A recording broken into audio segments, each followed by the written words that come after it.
Should I start with like welcome back, or just start with like? I think you've warming started. up the Okay. So Dave, obviously we have been growing a lot as a company, and with that, or basically all of that, is recruitment. We need to hire the right people. And so I thought today we'd talk a bit about young engineers specifically, and recruiting young engineers and hiring them and everything in your process and that. But first, I thought I would take the liberty of pretending that you were applying for a job, that I was interviewing you, and I would ask you a few interview questions. Are you ready? I am not ready, but go for it. Okay, that's what I like to hear. So, first, why are manhole covers round? And the holes themselves. Yeah. Oh my goodness. Why are manhole covers round? Mm-hmm. And talk me through your process and everything of Oh ways of thinking. my goodness. What's this job for? I don't know. I would say, well, manhole covers could be any shape. Why are they round? If you are round, there's no corners. So maybe like a corner like on a square, maybe that'll be like weak. So it might make the edge like crack or something. I don't know. You're looking at me like that's the wrong answer. So maybe it might also be so it's easier to get on and off. Or I remember seeing something about a circle. Does it maybe not fall in on itself? So it's impossible. You're smiling. Yeah, I think it's that. I think it means that a manhole cover won't fall underground. 2 out of 2 points, correct. Yes, goodness. it's that they won't fall through, and that, what was the other thing you said? It's easier to put on. Yeah, so you don't have to turn it to put it on. Excellent. Yeah, good job. Okay, you knocked that one out of the park. Did I get the job? No, I still have another question for you. So we'll see if you can answer this one, and I want you to walk me through your thought process. Okay. So if someone came to you tomorrow and said, I want you to wash every window in Aberdeen, Okay. how much would you charge? And can you walk me through your process? Oh, okay. As in like charge for the whole thing or per window? Thing. Wow. Okay. Well, first of all, I'd have to estimate how many windows I thought there were in Aberdeen. And I don't know, there's maybe, a couple 100,000 people in Aberdeen, 2.5 people per house. So, yep, there's maybe 100,000 houses. I don't know. That math's maybe not right. So yeah, so there's quite a lot though of houses, a lot of windows. So yeah, it's going to take me a long time. So I have to estimate how long it would take me, and then how much I value my time. So what my hourly rate would be, and so yeah, I would estimate how long it would take me to do it, how much I would charge for my time. I've got to buy materials and stuff. Probably have to employ some people. So working out what my costs were, how much profit do I want to make? Maybe like 10% profit on the whole thing. And then add that all together, which I'm certainly not doing public maths. And yeah, I would give them something like that.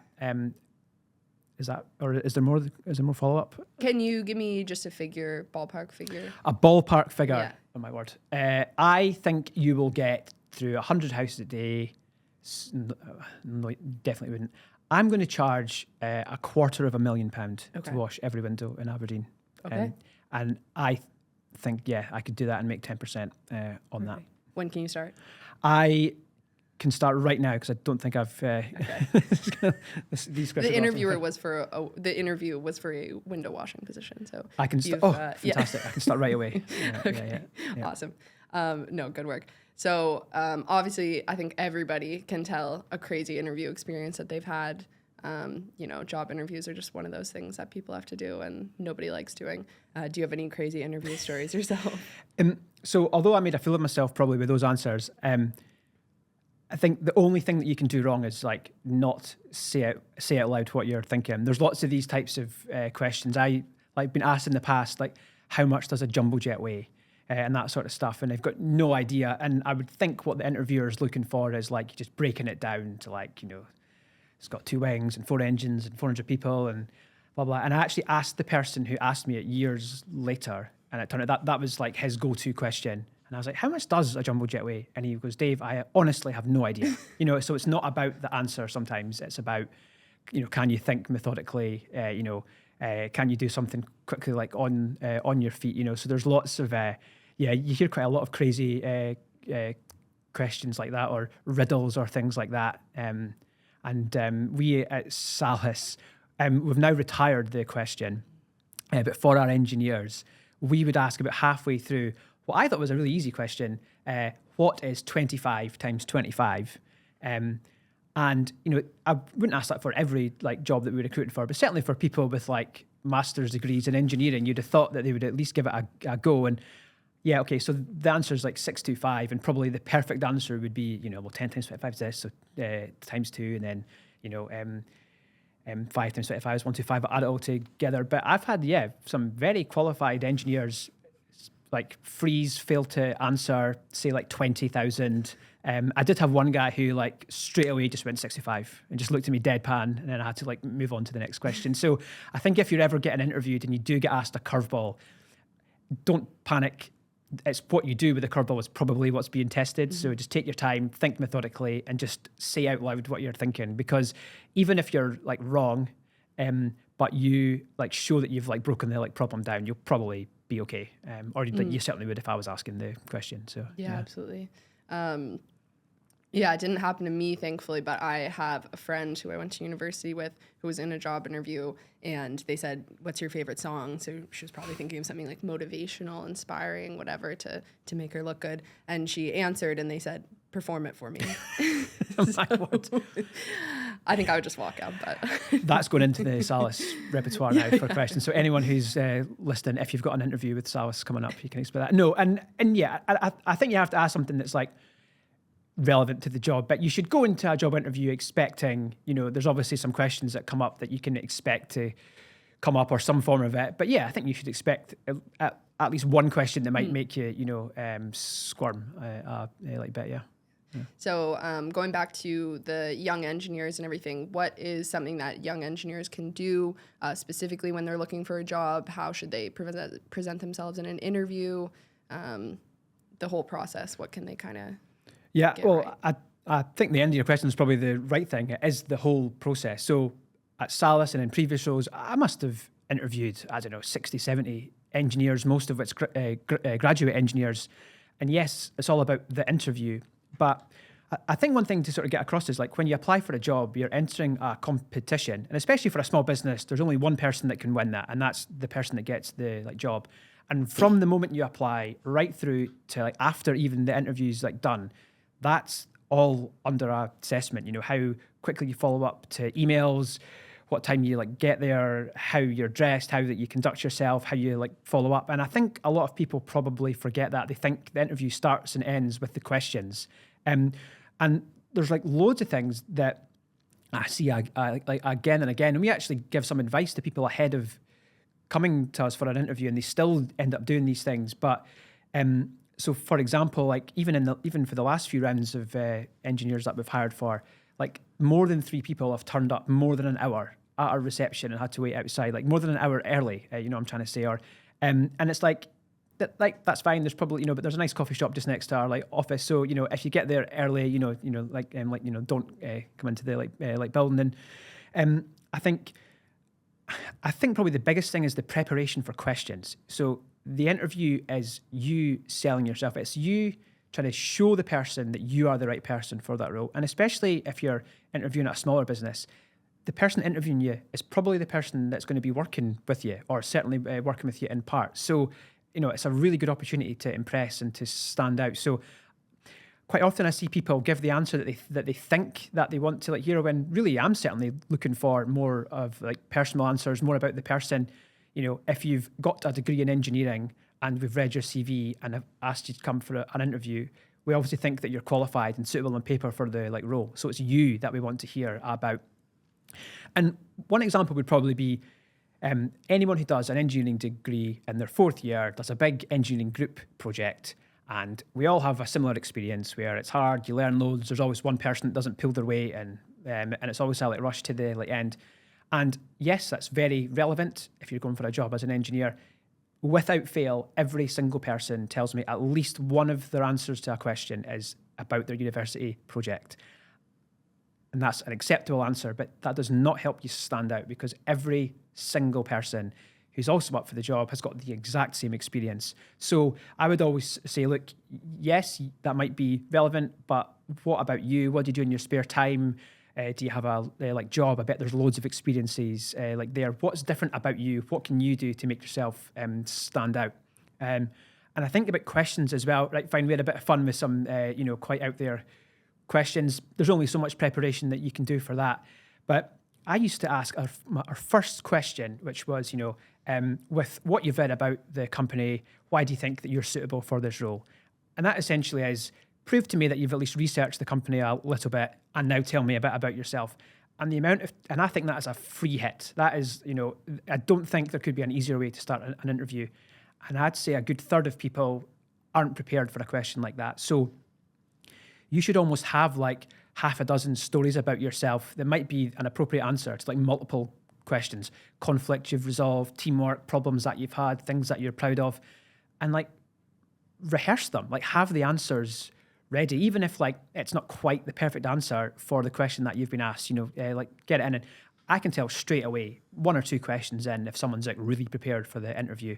And there's loads of like techniques that you can do. So for example, one's called the STAR approach. There's loads of others, but there's the like STAR approach. So if I ask you like, tell me about a time that you had to resolve conflict, or tell me about a time that you went over and above what was expected of you, is you use STAR. So you describe the situation, you describe the task that you were actually doing, and you describe the actions that you took, and then describe what the result was. Because sometimes people tell me answers and you're like, how much of that did you do, or what was the outcome? So that's a really good way to structure an answer, because yes, you've been asked a question about yourself, but really you're trying to prove that you're the like person for the like role. So I'd say those things is like, remember, it's the whole process that you're being assessed for.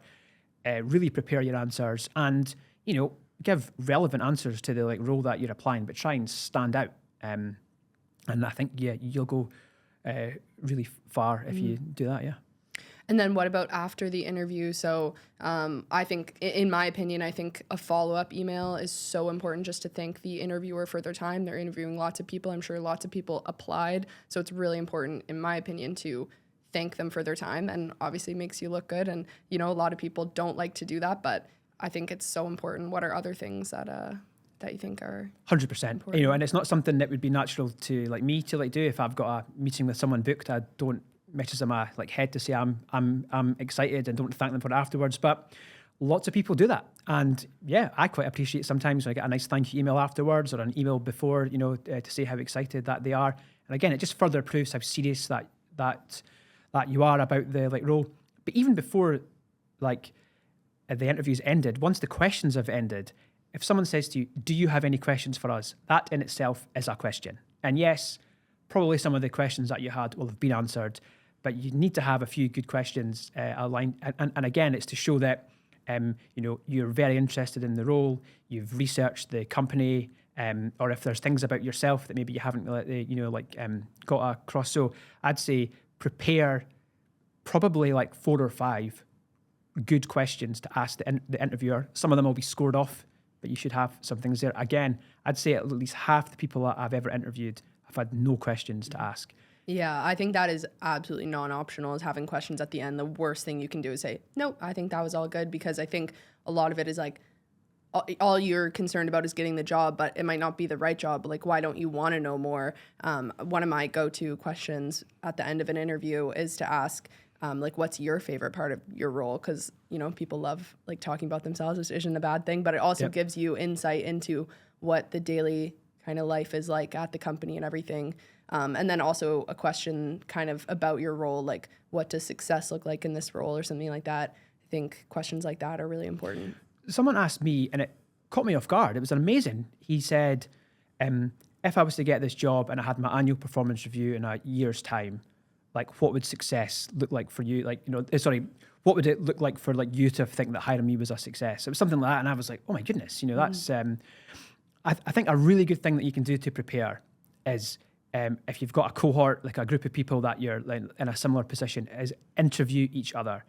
When I first started to interview graduates, maybe when I was maybe like 5 or 6 years experienced engineer, I couldn't believe how much I learned about interviews by just interviewing other people. It's amazing to see the variation and the similarity between answers and the things that really stand out. So if there's a group of 3 or 4 of you, just take turns interviewing each other. And we had one, so when I'd got my graduate job, but hadn't started it yet, I had another friend in the same position. One of my little brother's friends is a few years younger. He was going for an interview for a 1-year student placement. And he'd never had a job before. He'd always worked in the family business before. So he'd never had a job interview in his whole life. And he was really nervous. And this company were quite notorious. They would come to the university for the whole day, interview loads of people, and it was tough going. And only one person would get the 12-month placement. And I gave him some tips and stuff. We talked about this STAR approach, and I gave him a little mock interview. And he was really good. He just didn't have the confidence.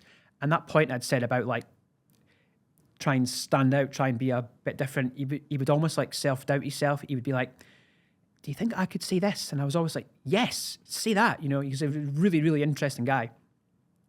And I thought, I just don't think he's quite there yet. So I was telling one of my friends about this, and he says, why don't we give him a full mock interview? So I invited him round to the house, and me and my other friend were both wearing suits. We'd rearranged my parents' back room, so there was a desk, and I think my sister was still living there, and she met him at the door and brought him through. So we made it as close as we could to a real interview. And to be fair, maybe to begin with, he was a bit kind of taken aback, and we gave him a few minutes, and he came in, and he was awesome. It was so good. And then fast forward the next week, he had the interview, and he was the last person to get interviewed. And I think they changed the questions and stuff, so no one knew what they were going to get asked.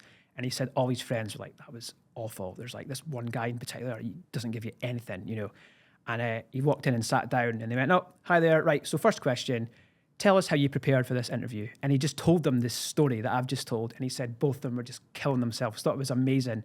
And that proved that he was committed to this role, that he'd gone to so much trouble in and he got the job, and actually 10, 15 years later, he still works for that company. So yeah, doing mock interviews and trying to try and get more across about you as a person, works really well. Nice. Well, I'd say if you've made it this far and you're applying for a job at Salus, you're already better than probably 80% of the competition. So yeah, and I think that is that thing to remember. Yeah. It is a competition, and there's a few bits of feedback I've given to people, and even before us, this isn't even just Salus, this is at other places where you're you could have got this job if you'd, maybe done a bit more. So I think there's that thing to remember is take the time to prepare.